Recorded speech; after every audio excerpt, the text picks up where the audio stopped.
Bismillah.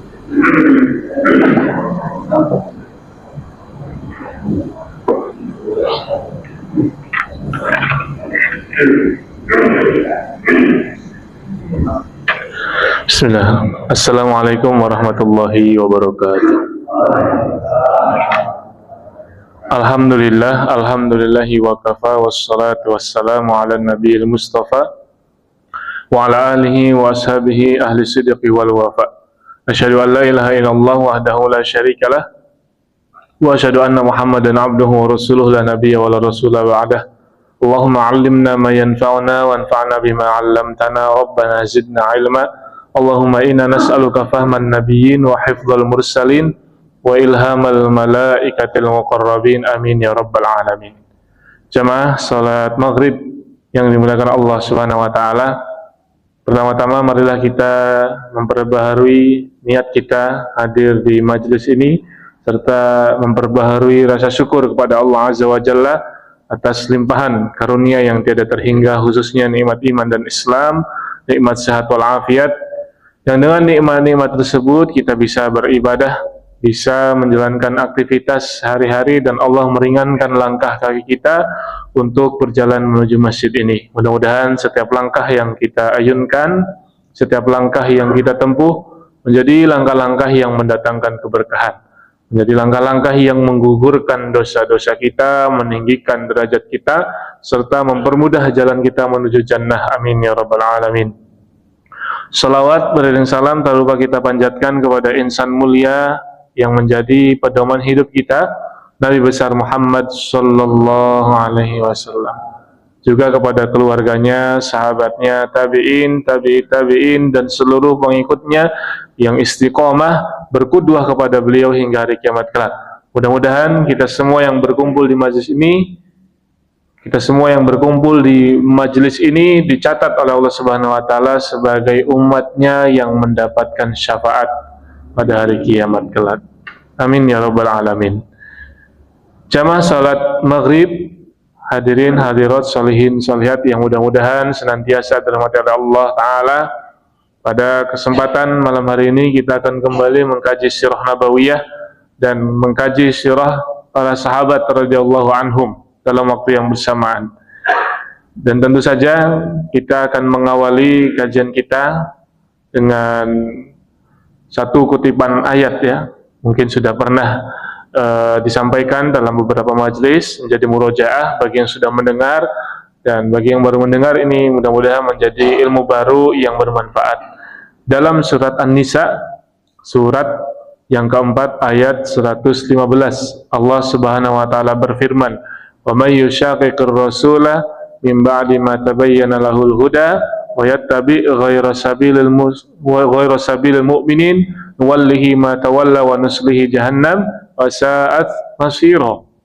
Yang artinya, barang siapa menyelisihi Rasulullah sallallahu alaihi wasallam setelah sampai kepadanya hidayah, setelah sampai kepadanya petunjuk, wa yattabi' ghayra sabilil mu'minin, dan mengikuti jalannya yang bukan orang-orang beriman, ya, menyelisihi Rasul dan menyelisihi orang-orang beriman. Wa yattabi' ghayra sabilil mu'minin nuwallihi ma tawalla, kami biarkan dia, kata Allah, kami biarkan dia di dalam kesesatan. Wa nuslihi jahannam, dan kami masukkan ke dalam neraka jahannam. Wa sa'at masira, neraka jahannam itu adalah seburuk-buruk tempat kembali. Ayat ini dijadikan dalil oleh Imam Asy-Syafi'i ketika beliau ditanya tentang kewajiban mengikuti para sahabat radhiyallahu anhum. Kalau dari hadis, kita semua mungkin sudah hafal, ya. Hadis arba'in kan ada hadis yang berbunyi, "Alaikum bisunnati wa sunnatil khulafair rasyidin al-mahdiyyin." Hendaklah kalian mengikuti sunnahku dan sunnahnya para khulafaur rasyidin. Nah, ketika Imam Syafi'i ditanya, sebutkan satu dalil dari Al-Quran tentang kewajiban mengikuti generasi sahabat, beliau ternyata tidak langsung menjawab. Padahal beliau orang paling alim pada masanya, orang paling cerdas yang luar biasa.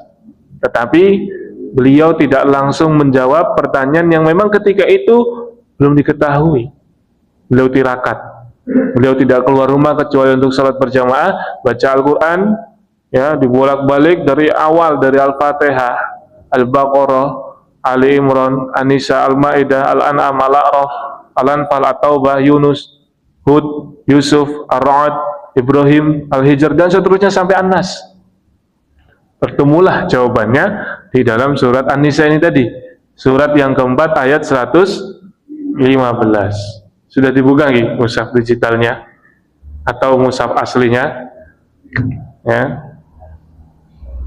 Bagaimana Imam Syafi'i menjadikan ayat ini sebagai dalil tentang kewajiban mengikuti para sahabat radhiyallahu anhum?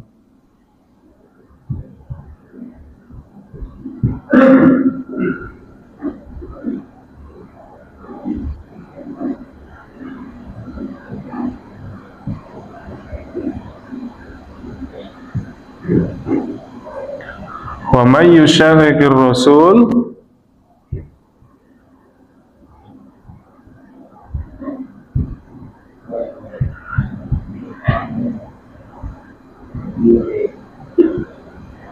min ba'di ma tabayyana lahul huda.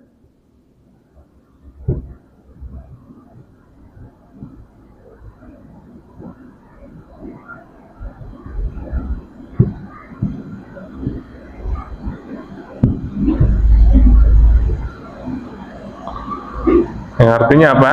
Wa, dan barang siapa, man barang siapa, yushaqiqir rasulah, menyelisihi Rasulullah SAW, min ba'di, setelah sampai kepadanya, setelah min dari, ya, min ba'di, mata bayyana, setelah sampai kepadanya, lahul huda, petunjuk, wa yattabi ghaira sabilil mu'minin, wa yattabi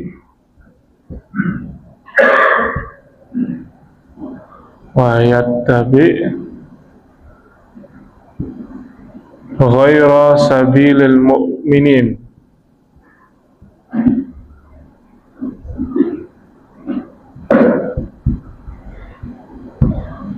sabilil mu'minin.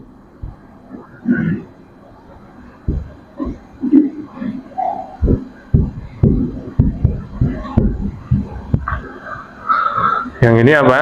Terangannya menyelisihi Rasul, menyelisihi Rasulullah.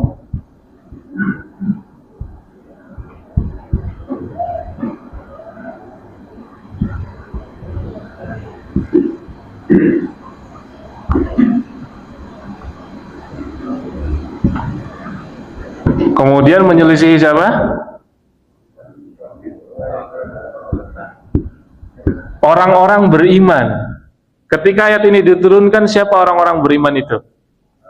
Para sahabat, ya.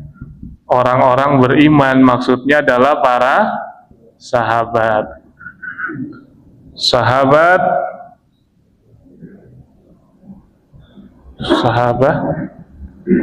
radhiyallahu anhum. Maknanya apa? Dari sinilah kemudian Imam Syafi'i mengambil kesimpulan bahwa mengikuti Rasulullah itu wajib, mengikuti para sahabat juga wajib. Kenapa? Ayat ini berisi ancaman. Barang siapa yang menyelisih Rasulullah, menyelisih para sahabat, hukumannya dibiarkan dalam keadaan tersesat, lalu dimasukkan ke dalam neraka jahanam. Wal'iyadzu billah. Maka penting bagi kita semua untuk senantiasa mengkaji sirah Nabi, dan juga otomatis kalau mengkaji sirah Nabi, pada saat yang bersamaan kita mengkaji sirah para sahabat radhiyallahu anhum. Insyaallah kita akan membahas kajian sirah sekaligus kajian sahabat yang diambil dari buku Sahabah Udhama Lam Tusallat Alaihimul Adwa, para sahabat yang berjasa besar, tokoh-tokoh sahabat yang agung, tetapi tidak begitu familiar, terlupakan. Di beberapa tempat saya sudah membawakan materi ini, Saya kasih judul yang agak sedikit puitis, Pak, biar menyentuh hati gitu. Judulnya apa? Mutiara yang terpendam, menggali hikmah kehidupan dari pahlawan yang terlupakan. Ya, karena ada sosok-sosok yang begitu penting perannya dalam Islam tapi nggak terkenal. Kalau misalkan disebutkan 10 sahabat Nabi yang dijamin masuk surga, saya yakin semuanya hafal, kan pernah kita murojaah bareng ya. Abu Bakar, Umar, Utsman, Ali, ya, Tolha, Zubair, Sa'ad, Sa'id bin Abi Waqqas, Sa'id bin Zaid, Abdurrahman bin Auf, Abu Ubaidah bin Jarrah. Belum. Kalau misalkan sebut sahabat Nabi yang ditindih batu kemudian mengucap ahad-ahad, siapa? Bilal. Sahabat Nabi yang pertama kali diutus ke Madinah untuk berdakwah, Mus'ab bin Umair, ya kan? Sahabat Nabi yang kalau perang nggak pernah kalah, sampai-sampai mendapatkan julukan Saifullah Al-Masul, pedang Allah terhunus, siapa? Khalid bin Walid, Bilal bin Rabah, Mus'ab bin Umair, ya. Kemudian Ashrah Mubasysyaruna bil Jannah itu sudah sangat terkenal, familiar telinga kita. Nah, pada kesempatan kali ini, ya, kita akan membahas tentang para pahlawan yang terlupakan. Nomor pertama ada As'ad bin Zurarah.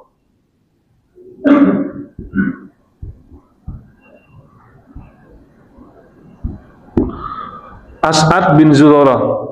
Sebelum saya lanjutkan, tolong ada yang angkat tangan bagi yang merasa sudah pernah mengkaji nama ini. Belum ya? Atau sudah pernah mendengar sebelumnya?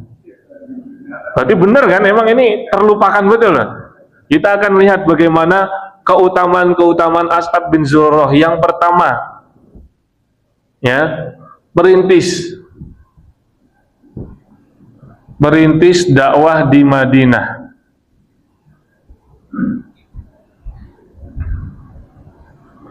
Kemudian yang kedua, beliau adalah orang pertama yang masuk Islam dari kalangan Ansor.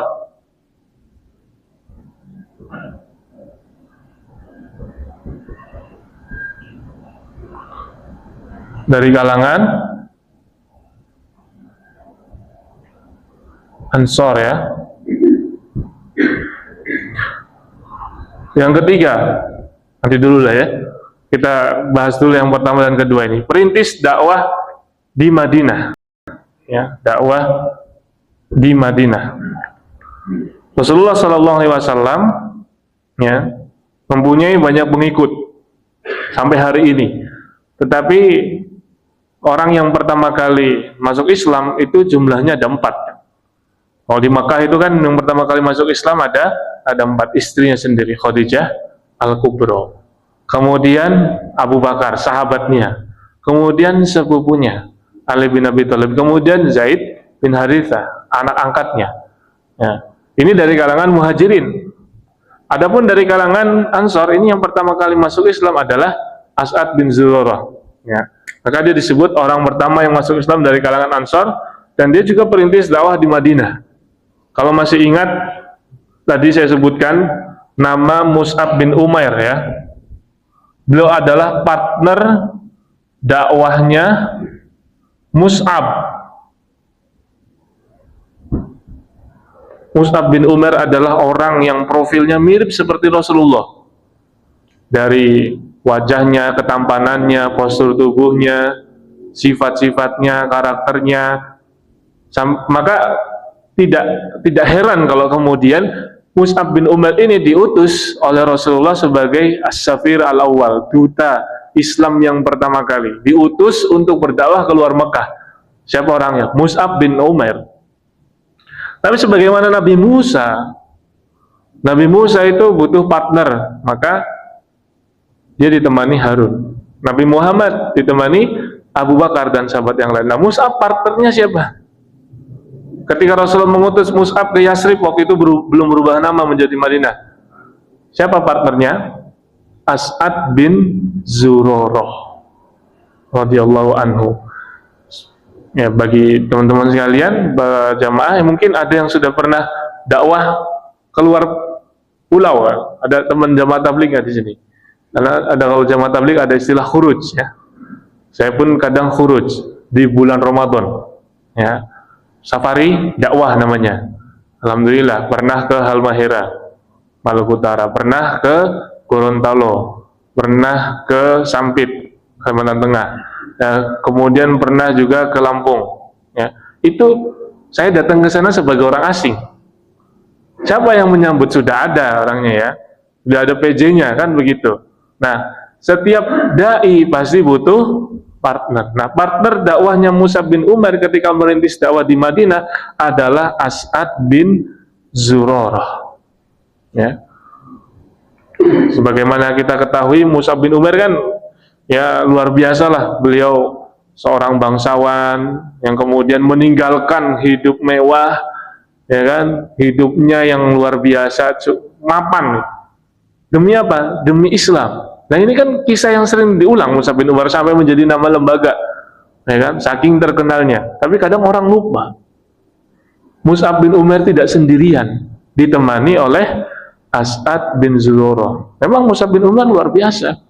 Tadi disebutkan beliau paling mirip dengan Rasulullah sampai-sampai ketika Mus'ab bin Umair itu terbunuh syahid pada perang Uhud, ya, pada perang Uhud beliau.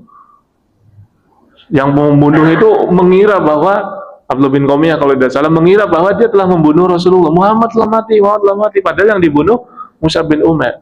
Nah, kisah tentang Mus'ab bin Umair ini sangat familiar, tapi jarang ada orang membahas siapa yang menyambut kedatangan Mus'ab, bahkan menyediakan rumahnya. Jadi salah satu keutamaannya As'ad bin Zurarah perintis dakwah di Madinah bukan hanya sekedar membersamai Mus'ab, tapi juga rumahnya dijadikan markas dakwah. Kalau pada fase Mekah dakwah Syria sembunyi-sembunyi ada Darul Arqam, ya, Arqam bin Abil Arqam, rumahnya Arqam menjadi markas dakwah, Darul Arqam itu. Kalau di Madinah markas dakwahnya, sentralnya di rumah As'ad bin Zurarah. Maka layak sekali beliau disebut sebagai partner Mus'ab bin Umair yang merintis dakwah di Madinah. Kemudian yang kedua, beliau adalah orang pertama yang masuk Islam di kalangan Ansor. Kapan masuk Islamnya beliau? Tahun 11 setelah kenabian, bukan 11 Hijrah ya. Tahun 11 setelah kenabian. Sebagaimana kita ketahui, pengikutnya Nabi di Mekah itu tidak lebih dari 200 orang. Itu pun sebagian hijrah ke Habasyah. Artinya dakwah betul-betul dihalang-halangi, dipersekusi, ancaman nyawa, ya, bukan hanya sekedar disakiti, tapi juga nyawa itu terancam. Rasulullah berkali-kali mengalami percobaan pembunuhan. Nah, maka Rasulullah berpikir bagaimana caranya, karena orang-orang Mekah ini sulit untuk didakwahi, maka beliau berdakwah kepada jamaah haji. Jamaah haji yang datang ke Mekah di bulan Zulhijjah pada musim haji itu didatangi oleh Nabi. Nabi datang ke pasar Ukad, pasar Majinnah, pasar Mina, mendakwahkan kepada orang-orang yang datang. Apakah ada yang menyambut seruan beliau? Tidak ada. Kenapa? Karena ketika Rasulullah berdakwah mendatangi para jamaah haji di musim haji, dari belakang ada Abu Lahab sama Abu Jahal secara bergantian, sif-sifan gitu. Iya, secara bergantian untuk apa? Mengurangi pengaruhnya Nabi. Setiap Rasulullah berdakwah, aku adalah Rasul, siapa yang ingin melindungiku, siapa yang ingin menjadi pengikutku. Nanti Abu Lahab bilang apa? Gak usah dipercaya, itu orang gila, itu orang murtad dari agama nenek moyang, dia pemecah belah persatuan bangsa. Itu Abu Lahab bilang gitu. Kalau dia udah capek, gantian Abu Jahal, ya, itu gantian. Maka sulit sekali Rasulullah mendapatkan pengikut, sehingga muncullah seorang As'ad bin Zurarah yang kemudian menjadi pelipur laranya beliau. Jamaah haji dari Yasrib, beliau dari kabilah Khazraj, ya, sukunya Khazraj, karena Yasrib itu kan ada Aus dan Khazraj. Beliau dari Khazraj, subsukunya Bani Najjar, ya, masih dekat dengan masih satu kerabat dengan Rasulullah SAW, karena Abdul Muthalib kakeknya Nabi itu istrinya berasal dari Bani Najjar. Nah, As'ad bin Zurarah adalah orang Khazraj dari Bani Najjar, jadi punya kedekatan. Memang beliau adalah orang yang sering berinteraksi dengan kaum Yahudi. Yahudi itu kan ada banyak komunitas Yahudi, kira-kira 20-an di Yasrib. Tapi yang paling terkenal 3. Apa Pak? KNG, bukan merek jam. Quraidah, Nadir, Koinuko, Nadir sama Quraidah, ya. Gampang. Jadi komunitas Yahudi di Madinah itu ada 20, tapi yang paling besar, yang paling terkenal 3 ini, Koinuko, Bani Nadir, dan Bani Quraidah. Gitu. As'ad bin Zurarah begitu mendengar dakwahnya Nabi, langsung tersentuh, langsung percaya karena ada kekerabatan, dan juga karena memang sering mendengar dari orang-orang Yahudi kisah para nabi terdahulu, ajaran tauhid, dan juga janji bahwa Allah akan mengutus nabi akhir zaman yang waktunya sudah sangat dekat. Orang-orang Yahudi itu kan dalam sejarahnya kalau kita baca, mereka pernah diusir oleh Nebukadnezar dari Babilonia, kemudian berdiaspora ke seluruh dunia, yang dipilih Yasrib. Kenapa? Berdasarkan keyakinan mereka, nabi akhir zaman itu akan hijrah ke situ. Orang Yahudi udah tahu. Bahkan Rasulullah aja butuh waktu 13 tahun untuk mengetahui tempat hijrah yang tepat. Orang Yahudi sudah tahu bertahun-tahun namanya.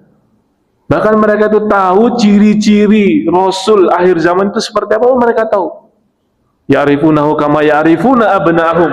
Mereka tahu ciri Rasul yang dijanjikan sebagaimana mereka mengenal betul anak-anak mereka. Tapi begitu mereka mendapati Nabi akhir zaman dari keturunan Ismail, bukan Ishak, mereka jealous. Itu yang membuat mereka ghil sampai hari ini. Begitu. Hanya gara-gara beda keturunan. Maka Yahudi itu orang yang paling rasis.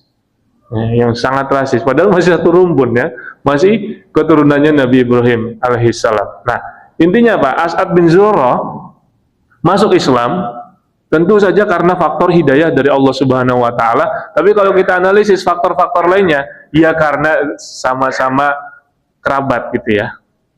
Dan juga dia orang Khazraj yang sering berinteraksi dengan Yahudi. Oh, ini nabi akhir zaman yang dijanjikan.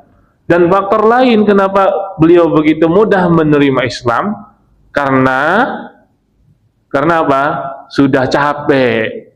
Generasi muda itu sudah capek perang antara Aus dan Khazraj. Generasi mudanya tuh pengen perdamaian. Jadi ciri generasi muda itu butuh perdamaian, butuh perubahan, bukan mewarisi kebencian. Maka begitu dia mendapatkan Rasulullah, wah ini cocok nih. Ya, seperti itu. Maka As'ad bin Zurarah menerima Islam ketika Rasulullah berdakwah di musim haji. Mungkin ada yang bertanya, kok musim haji? Emang di zaman dahulu sebelum Rasulullah diutus sudah ada haji? Iya. Di zaman jahiliyah itu orang-orang sudah melaksanakan ibadah haji. Tapi ibadah hajinya orang-orang jahiliyah tercampur kesyirikan dan penyimpangan, karena ini merupakan milah Ibrahim, ajaran Nabi Ibrahim yang masih lestari. Sejahiliyah-jahiliyahnya orang Arab ketika itu masih ada ajaran Nabi Ibrahim yang dilestarikan. Contoh lain selain haji apa? Kearifan Nabi Ibrahim, milah Ibrahim yang masih dilestarikan orang-orang jahiliyah apa? Selain ibadah haji, diyafah. Diyafah itu apa? Menyambut tamu. Kita baca surat Az-Zariyat. Surat Az-Zariyat itu salah satu kandungan utamanya surat Az-Zariyat adalah adab menyambut tamu. Siapa yang menjadi uswah? Siapa yang menjadi teladan? Nabi Ibrahim. Dalam Al-Quran itu hanya 2 manusia yang disebutkan uswatun hasanah, suri tauladan yang baik. Nabi Ibrahim sama Nabi Muhammad. Salah satu keutamaan Nabi Ibrahim itu dia apa? Menjamu tamu, memuliakan tamu. Nah, orang-orang Arab itu masih menjaga itu. Kemudian apalagi? Mandi junub. Nah, mandi ya, junub itu bagian daripada ajaran Nabi Ibrahim yang masih lestari. Intinya apa? Ya. As'ad bin Zurarah dia ingin ibadah haji ke Mekah, bertemu dengan Nabi, dan dia masuk Islam. ya kan? Cuman ya memang haji zaman dulu ya sebelum disempurnakan oleh Nabi itu masih ada kesyirikan di dalamnya. Dan juga penyimpangan. Penyimpangannya apa? Tawafnya itu sambil telanjang. Enggak, kayaknya sip-sipan juga ya. Akhirnya laki-laki sendiri, perempuan sendiri, kayaknya langsung traveling pemikirannya ya. Tawafnya itu telanjang. Dan satu ya, kesirikan dan penyimpangan. Kesirikannya apa ya? Jelas di sekeliling Ka'bah itu ada banyak berhala. Jumlahnya 360 dihancurkan oleh Nabi ketika Fathu Mekah. Butuh waktu yang sangat lama sekali untuk kemudian memberantas kesirikan. Hatta Nabi pun nunggu Fathu Mekah dulu, ya kan? Nah, kemudian keutamaan As'ad bin Zurarah yang lain, beliau adalah orang pertama yang apa? Yang mendirikan masjid di Madinah.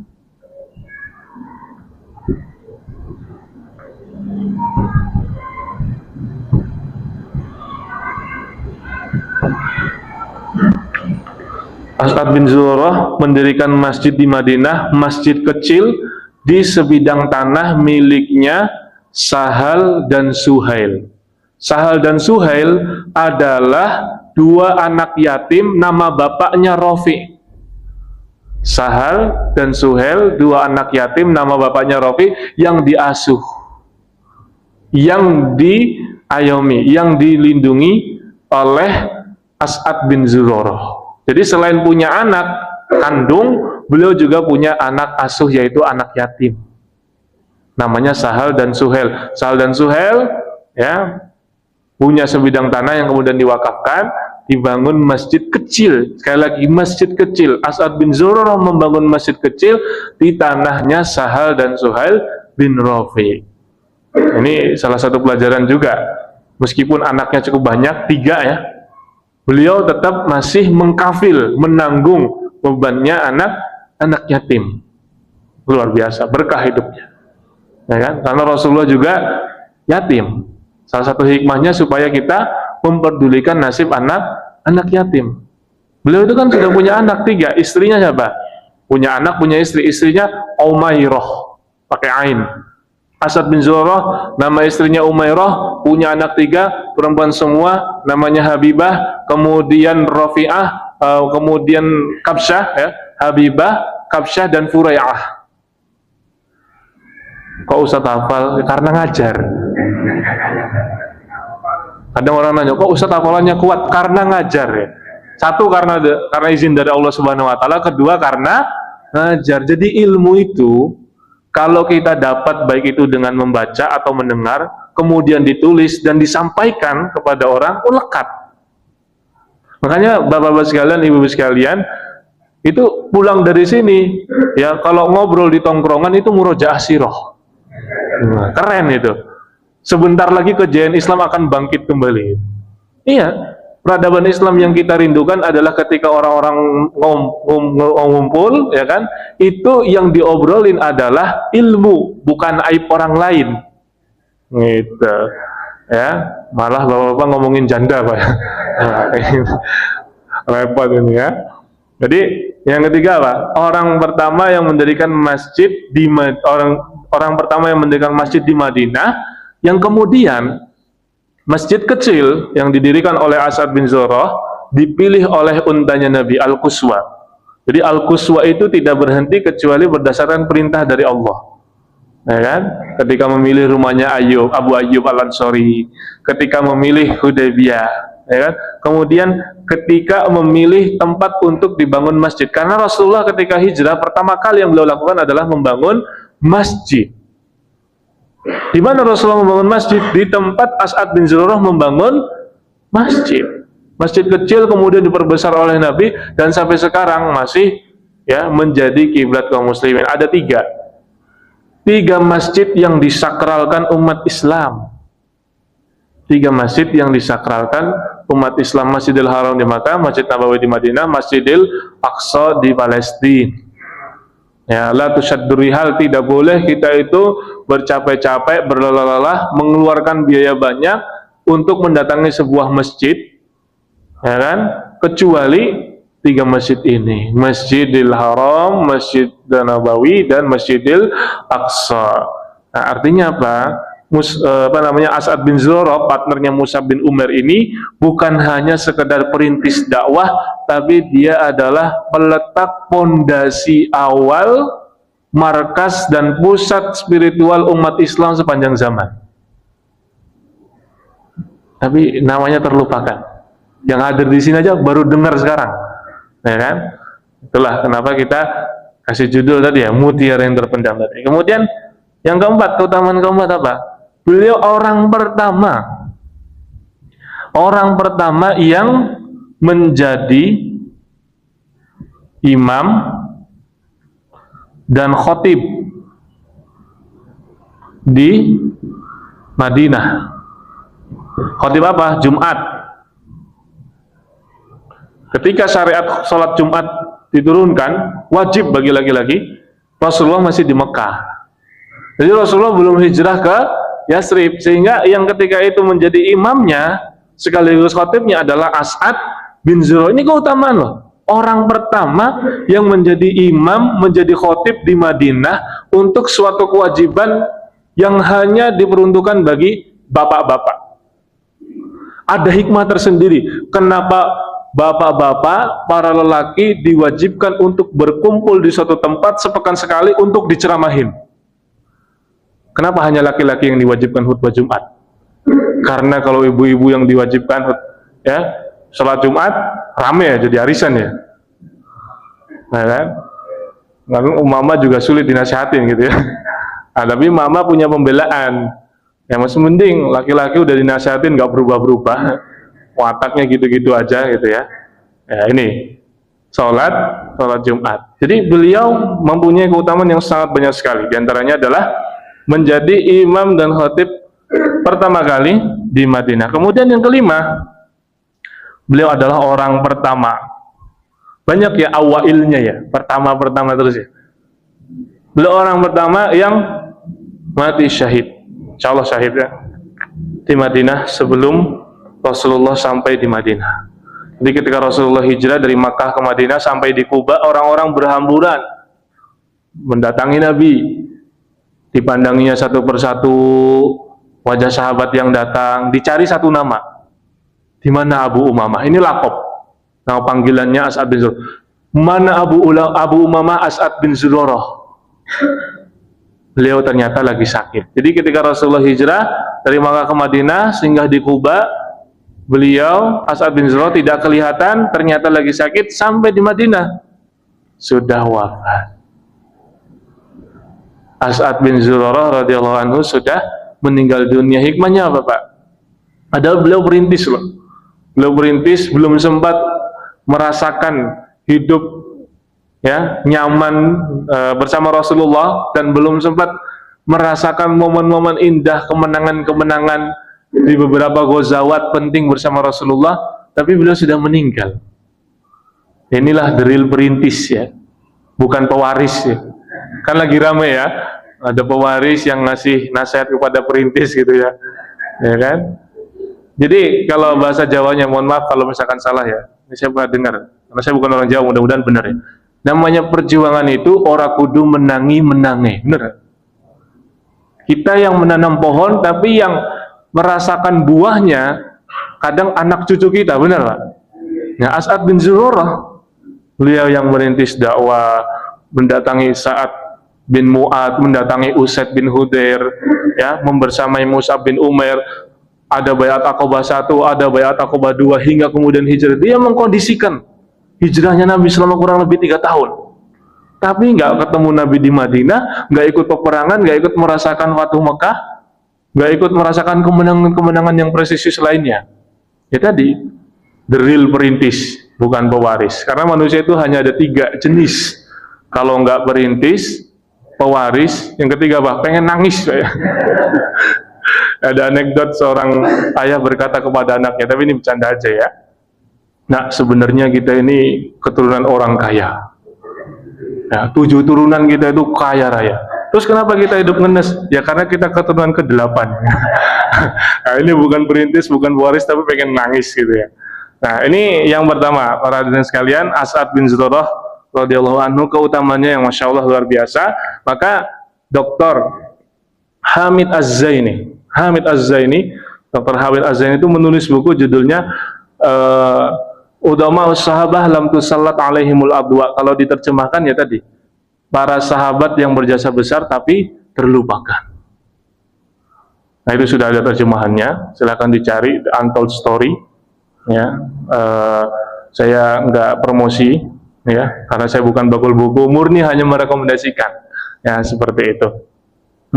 Ada 40 kurang lebih nama sahabat Nabi yang tidak begitu terkenal, padahal jasanya luar biasa. Dan salah satu alasan kenapa Dr. Hamid Az-Zaini menulis buku tersebut, karena terinspirasi dari sosok As'ad bin Zurarah. Ya, saya pun demikian ketika mengkaji sirah, As'ad bin Zurarah ini luar biasa, tapi jarang orang membahasnya. Ya kan? Maka dikumpulkan dengan sahabat-sahabat yang lain dalam sebuah kitab itu ya. Ada kurang lebih 40 nama yang insya Allah kita akan lanjutkan ke nama berikutnya ya. Selain As'ad bin Zurarah, kedua insya Allah kita akan bahas, kalau waktunya masih cukup, ada Nu'aim bin Mas'ud. Nah, ini mungkin tidak dibahas secara rinci juga di dalam buku tersebut. Saya tidak mengurutkan sesuai urutan di dalam buku tersebut, akan tetapi Nu'aim bin Mas'ud ini juga termasuk jarang dibahas ya. Mungkin jamaah sekalian masih ingat Nu'aim bin Mas'ud perannya apa?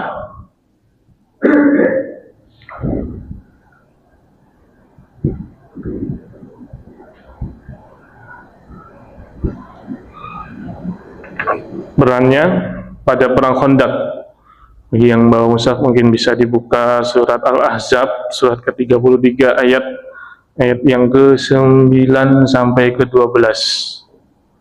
Sebelum mengkaji lebih lanjut perannya Nu'aim bin Mas'ud. Surat yang ke-33 ayat 9 sampai ayat ke-12, gambaran perang Ahzab. A'udzubillahi minasyaitonirrajim. Ya ayyuhalladzina amanu dzkuru ni'matallahi 'alaikum id ja'atkum junudun fa arsalna 'alaihim rihan wa junudan lam tarawha wa kana Allahu bima ta'maluna basira. Id ja'ukum min fawqikum wa min asfala minkum wa id zaghatil absar wa balaghatil qulubul hanajir wa tadhunnuna billahi dhununa hunalika batuliyal mu'minuna wa zulzilu zilzalan syadida wa idh yaqulul munafiquna walladzina fi qulubihim maradun ma wa'adana Allahu wa rasuluhu illa ghurura. Terjadi pada tahun 5 Hijriah di bulan Syawal. Orang-orang Yahudi Bani Nadir yang terusir pada tahun sebelumnya, yakni di tahun 4 Hijriah, mereka lari ke Khaybar. Pemuka Yahudi Bani Nadir bernama Huyai bin Akhtab. Huyai bin Akhtab ini datang jauh-jauh dari Khaybar ke Mekah, yang dicari satu nama, Abu Sufyan. Abu Sufyan sebagai ketuanya orang Quraisy ketika itu, ya, didatangi oleh Huyai bin Akhtab, diajak kolaborasi untuk apa? Membentuk pasukan koalisi menyerang Madinah. Waktu itu sampai-sampai dia menggadaikan kepercayaannya, keyakinannya. Abu Sufyan sempat bertanya kepada Huyai bin Akhtab, mana agama yang lebih baik, agama kami atau agamanya Muhammad? Agama kalian lebih baik. Padahal orang Yahudi tahu Rasulullah itu yang benar. Kafir Quraisy, mereka menerima Muhammad sebagai orangnya, personalnya, tapi tidak menerima ajarannya. Yahudi cocok dengan ajarannya, tapi nggak cocok sama orangnya. Nah, tapi karena mereka punya kepentingan bersama, sama-sama terusik, sama-sama terganggu, sama-sama terpinggirkan, maka akhirnya mereka menyusun kekuatan, ditambah suku Ghatafan, Yahudi Bani Nadir, kemudian ya, Yahudi Khaybar tentunya ya. Pokoknya kekuatan Yahudi, kekuatan kafir Quraisy, dan kekuatan dari suku Ghatafan kolaborasi jadi 10.000 pasukan. Maka digambarkan dalam surat Al-Ahzab ini betapa mencekamnya perang Ahzab. Musuh datang dari atas, musuh datang dari bawah. Kaum mukminin jumlahnya hanya 3.000, 10.000, ya 3.000 melawan 10.000. Perbandingannya banyak banget ya gitu ya. Berapa? Berapa? Sepertiganya ya. Artinya waktu itu kondisinya sangat mencekam sampai-sampai pandangan mereka itu tidak bisa istirahat, ya, mata mereka terpana, ya kan, melihat musuh dari atas, tasnya dari arah atas, kemudian dari arah bawah, karena Yahudi Bani Quraidah juga akhirnya berkhianat, ya kan. Kemudian disebutkan di sini wa balaghatil qulubul hanajir, yang artinya adalah hatimu menyesak sampai ke tenggorokan. Pernah ada yang merasakan asam lambung nggak? Nah, lebih parah dari itu. Dan saking mencekamnya kondisi perang Ahzab, orang-orang munafik kemudian mengucapkan kalimat-kalimat yang gembosin perjuangan. Apa yang dijanjikan Allah dan Rasulnya hanyalah tipu daya. Kita mau makan aja sulit, mau BAB aja sulit, kok mau membebaskan Persia dan Romawi. Karena ketika itu para sahabat mengeluh, Rasulullah memberikan kabar gembira, innallaha zawalil ardo, Allah membentangkan peta bumi ini di hadapanku. Sesungguhnya kekuasaan umatku, para pengikutku akan sampai ke timur dan barat. Artinya meruntuhkan Persia, meruntuhkan Romawi, bahkan menguasai Yaman. Begitu kan, dalam perang Ahzab disebutkan dalam Kutubus Sirah. Tapi orang-orang munafik ini karena situasinya mencekam, menganggap itu nggak masuk akal. Orang mau makan susah, mau BAB susah, kok ini mau mengalahkan Romawi dan Persia? Mimpi katanya kan. Nah, tapi di tengah situasi yang mencekam, Allah mengirim pertolongan, yaitu dengan rihan wa junudan lam taroha. Rihan di sini adalah angin yang memporak-porandakan kemah-kemah mereka, yang membuat suhunya semakin ekstrim ketika itu. Dan juga Allah mengirim bala tentara yang tidak terlihat, pastinya malaikat.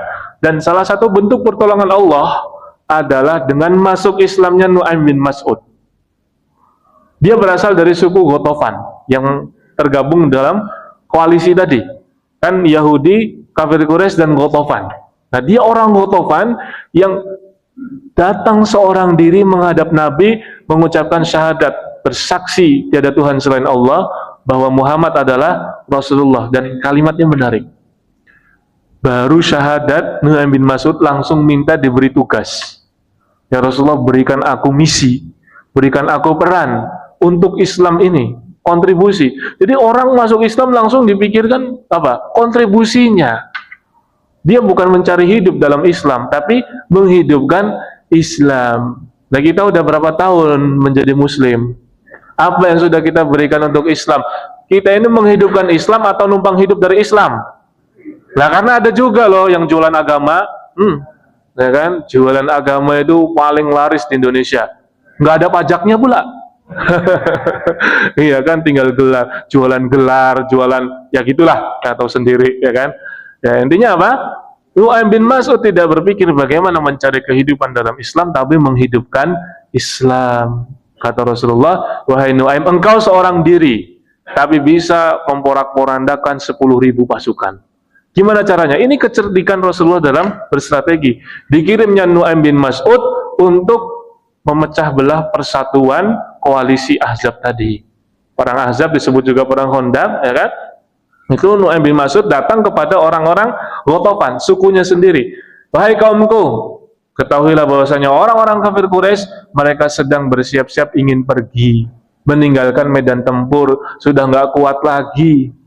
Mereka ingin berkhianat. Ya, maka buat apa kita berlama-lama di sini? Lebih baik kita pergi juga. Kalau kalian butuh jaminan apakah mereka bisa dipercaya atau tidak, cobalah minta kepada mereka, paling tidak pemimpin-pemimpin mereka itu menyambangi kalian. Minta kepada orang-orang Quraisy supaya pemimpin-pemimpin mereka mendatangi kalian, menengok pos-pos kalian ini. Tapi tanpa sepengetahuan orang-orang Ghatafan, Nu'aim bin Mas'ud ini datang juga kepada orang-orang Quraisy. Wahai orang-orang Quraisy, aku ingin membocorkan rahasia kaumku. Orang Ghatafan berniat untuk berkhianat. Nanti kalau mereka bilang, kirimkan pemimpin-pemimpin kalian kepada mereka, jangan mau, karena itu nanti akan dijadikan sandera.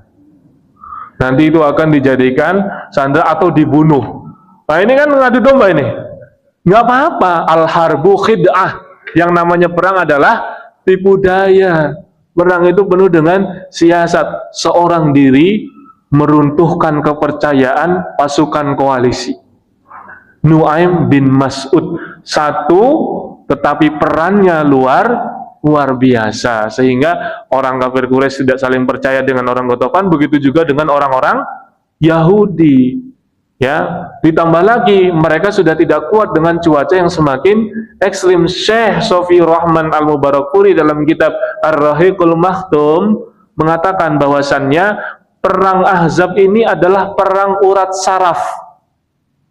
Tidak terjadi konfrontasi fisik, nggak sampai pertumbuhan darah, baku hantam yang begitu berarti seperti di perang Badar dan perang Uhud, tapi sangat penting sekali. Kenapa? Kuat-kuatan bertahan. Karena situasinya sedang ekstrim dan Allah memberikan kemenangan kepada kaum muslimin, kepada Rasulullah dan para pengikutnya. Salah satunya adalah dengan perantara Nuaim bin Mas'ud. Pertolongan yang tidak terduga sebelumnya. Tidak masuk dalam rencana, tidak masuk dalam strategi. Yang namanya perang itu butuh taktik, butuh strategi, tapi yang paling penting adalah kedekatan dengan Allah Subhanahu wa taala. Kalau kita sudah dekat dengan Allah Subhanahu wa taala, datanglah pertolongan dari arah yang tidak disangka-sangka. Dan tiba-tiba ada pembelot. Ya, pembelot di jalan yang benar gitu kan. Nuaim bin Mas'ud ini pembelot ya di jalan yang benar. Double agent dia. Masya Allah, diplomasi retorikanya yang luar biasa, menjadi tokoh kunci daripada kemenangan kaum muslimin pada perang Ahzab. Dah cukup atau tambah lagi nih Pak? Karena masih banyak ini pahlawan yang terlupakan ini. Belum kita membahas Hatib bin Abi Balta'ah, ya kan? Belum kita membahas Abdullah bin Abi Bakar, belum kita membahas Abu Dahdah. Yang tidak kita mengenal ya nama-nama sahabat itu lebih daripada kita mengenal nama-nama pemain sepak bola. Lebih daripada kita mengenal nama-nama artis, ya kan? Kita lebih akrab dengan kisah-kisah mereka. Kenapa? Inna fi dzikris sholihin tanzilur rahmah. Sesungguhnya dengan mengingat orang-orang soleh, ya, membaca biografi mereka, mengenang jasa-jasa mereka, turunlah rahmat dari Allah Subhanahu wa taala, dan itu menjadi inspirasi. Karena kurikulum pendidikan terbaik adalah dengan kisah. Sering disampaikan bahwasanya sepertiga Al-Quran isinya adalah kisah. Nah, ajarkan kepada anak-anak kita, kepada kawan-kawan kita, sampaikan juga kisah-kisah inspiratif dari para sahabat radhiyallahu anhum. Demikian dari saya, mudah-mudahan bermanfaat. Aku qouli hadza astaghfirullah li wa lakum, billahi taufiq wal hidayah, wa ridha wal inayah. Jazakumullahu khairan ala husni ihtimamikum. Wassalamualaikum warahmatullahi wabarakatuh.